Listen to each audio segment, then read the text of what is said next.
When Paul went down to dinner, the music of the orchestra came floating up the elevator shaft to greet him. His head whirled as he stepped into the thronged corridor, and he sank back into one of the chairs against the wall to get his breath.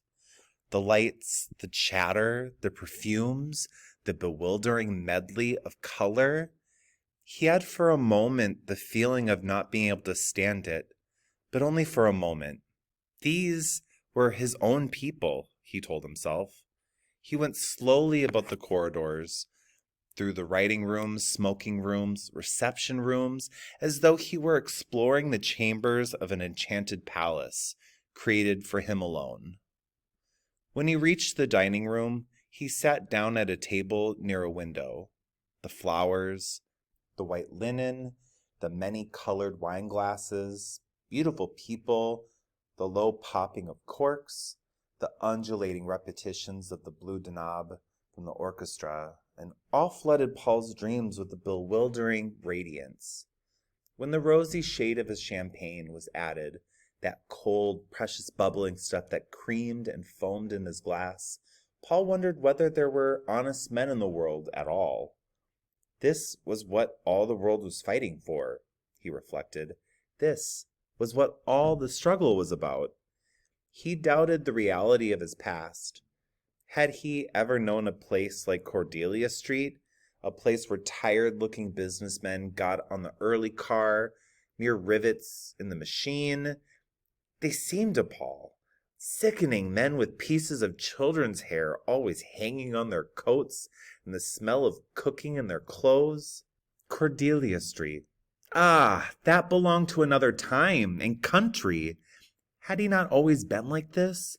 Had he not sat here night after night from as far back as he could remember, looking reflectively over shimmering textures inside a glass like this one? He rather thought he had.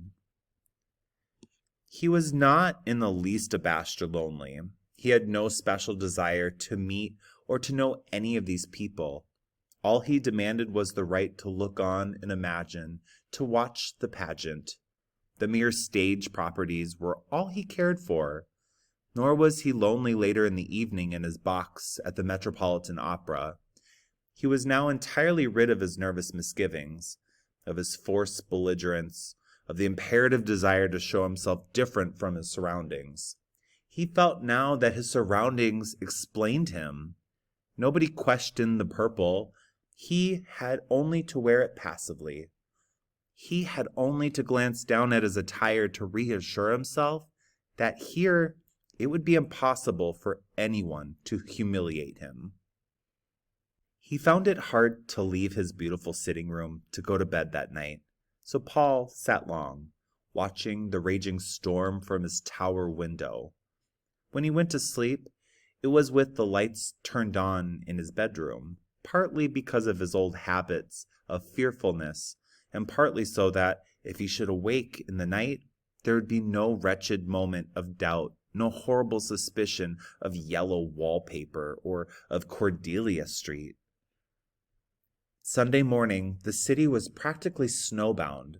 Paul breakfasted late, and in the afternoon he fell in with a wild San Francisco boy, a freshman at Yale, who said he had run down for a little flyer over Sunday. The young man offered to show Paul the night side of the town, and the two boys went out together after dinner, not returning to the hotel until 7 o'clock the next morning. They had started out in the confiding warmth of a champagne friendship, but their parting in the elevator was singularly cool. The freshman pulled himself together to make his train, and Paul went to bed. He awoke at 2 o'clock in the morning, very thirsty and dizzy, and rang for ice water, coffee, and the Pittsburgh papers.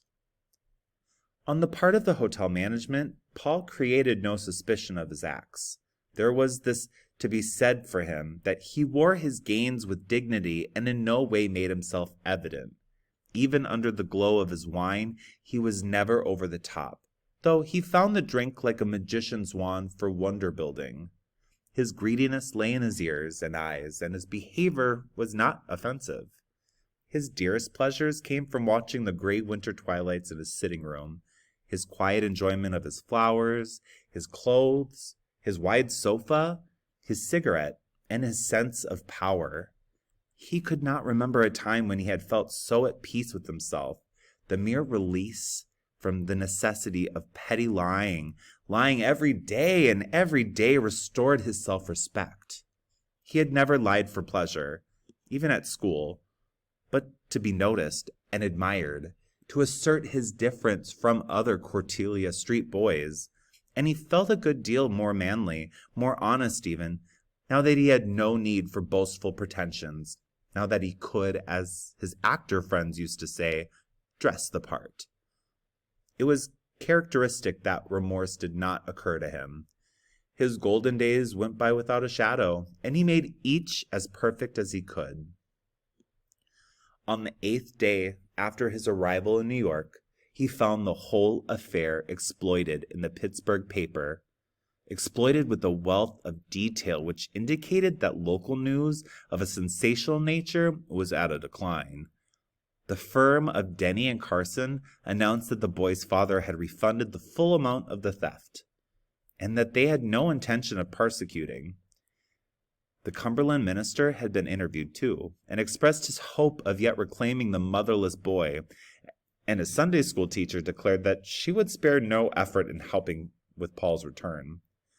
The rumor had reached Pittsburgh that the boy had been seen in a New York hotel, and his father had gone east to find him and bring him home.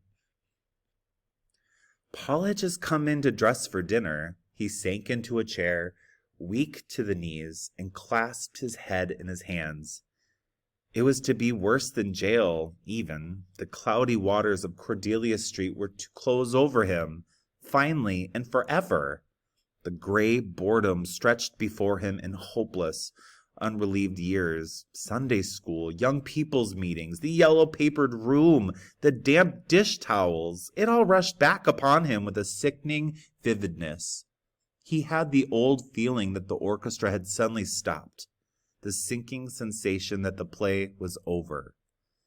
The sweat broke out in his face, and he sprang to his feet, looked about him with his white, conscious smile, and winked at himself in the mirror. With something of the old childish belief in miracles with which he had so often gone to class, all his lessons unlearned, Paul dressed and dashed, whistling down the corridor to the elevator. He had no sooner entered the dining room and caught the measure of the music than his remembrance was lightened by his old elastic power of claiming the moment, mounting with it, and finding it all sufficient. The glare and glitter about him, the magic the scenery had, and for the last time, their old grasp. He would show himself that he was game. He would finish the show splendidly. He doubted, more than ever, the existence of Cordelia Street, and for the first time, he drank his wine recklessly. Was he not, after all, one of those fortunate beings born to the purple? Was he not still himself, and in his own place? Paul drummed a nervous accompaniment to the Pagliacci music and looked about him, telling himself over and over that it had paid. He reflected drowsily to the swell of the music and the chill sweetness of his wine that he might have done this all more wisely. He might have caught an outbound train and been well out of their clutches before now, but the other side of the world had seemed too far away and too uncertain then.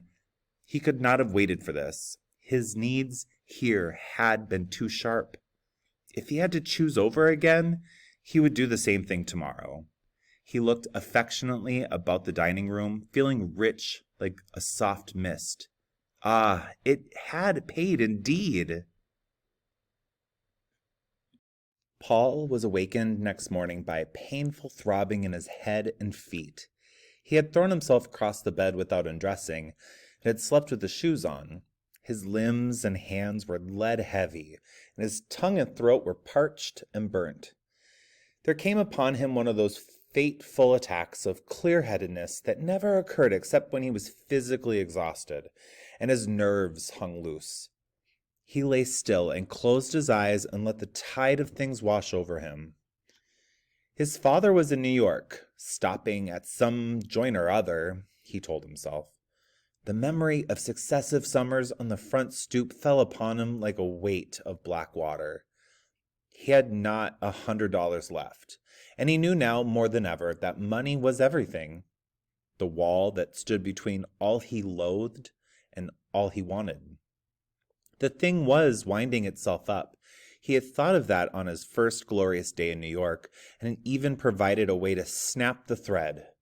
It lay on his dressing table now. He had got it out last night when he came blindly up from dinner, but the shiny metal hurt his eyes, and he disliked the looks of the thing. He rose and moved about with a painful effort, dying now and again to attacks of nausea. It was the old depression, exaggerated. All the world had become Cordelia Street, yet somehow he was not afraid of anything, was absolutely calm, perhaps because he had looked into the dark corner at last and knew. It was bad enough, what he saw there, but somehow not so bad as his long fear of it had been. He saw everything clearly now. He had a feeling that he had made the best of it, that he had lived the sort of life he was meant to live, and for half an hour he sat staring at the revolver. But he told himself that was not the way, so he went downstairs and took a cab to the ferry. When Paul arrived at Newark, New Jersey, he got off the train and took another cab, directing the driver to follow the Pennsylvania tracks out of the town. The snow lay heavy on the roadways and had drifted deep in the open fields. Only here and there the dead grass or dried weed stalks projected singularly black above it. Once well into the country, Paul dismissed the carriage and walked, floundering along the tracks, his mind a medley of irrelevant things. He seemed to hold his brain an actual picture of everything he had seen that morning. He remembered every feature of both of his drivers, of the toothless old woman from whom he had bought the red flowers in his coat, the agent from whom he had got his ticket, and all of his fellow passengers on the ferry. His mind, unable to cope with vital matters near at hand, worked feverishly and deftly at sorting and grouping these images. They made for him a part of the ugliness of the world, of the ache in his head, and the bitter burning on his tongue. He stooped and put a handful of snow into his mouth, and as he walked, but that too seemed hot. When he reached a little hillside where the tracks ran through a cut some 20 feet below him, he stopped and sat down.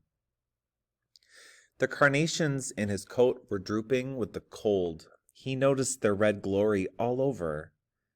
It occurred to him that all the flowers he had seen in the glass cases that first night must have gone the same way, long before this. It was only one splendid breath they had, in spite of their brave mockery at the winter outside the glass, and it was a losing game in the end, it seemed. This revolt against the homilies by which the world is run. Paul took one of the blossoms carefully from his coat and scooped a little hole in the snow, where he covered it up. Then he laid down, dozed a while from his weak condition, seemingly insensible to the cold. The sound of an approaching train awoke him, and he started to his feet, remembering only his resolution and afraid lest he should be too late. He stood watching the approaching locomotive, his teeth chattering, his lips drawn away from them in a frightened smile. Once or twice he glanced nervously sideways, as though he were being watched, and when the right moment came, he jumped. As he fell, the folly of his haste occurred to him with merciless clearness, the vastness of what he had left undone. There flashed through his brain, clearer than ever before, the blue Adriatic water, the yellow Algerian sands. He felt something strike his chest, and that his body was being thrown swiftly through the air, on, immeasurably far and fast, while his limbs were gently relaxed. Then, because the picture-making mechanism was crushed, The disturbing visions flashed into black, and Paul dropped back into the immense design of things.